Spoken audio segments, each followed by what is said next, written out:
أعوذ بالله من الشيطان الرجيم. بسم الله الرحمن الرحيم. والفجر وليال عشر والشفع والوتر والليل إذا يسر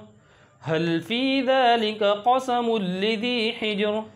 ألم تر كيف فعل ربك بعاد إرم ذات العماد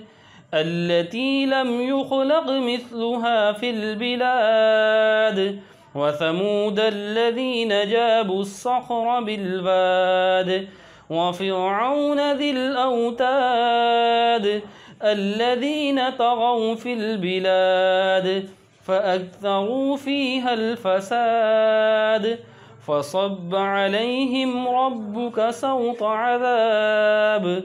إن ربك لبالمرصاد فأما الإنسان إذا ما ابتلاه ربه فأكرمه ونعمه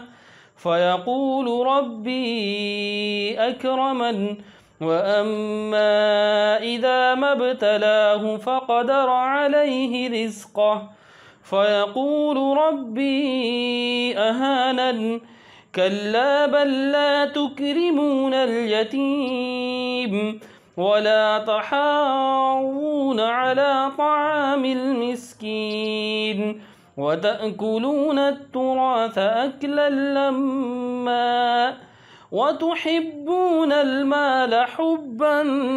جما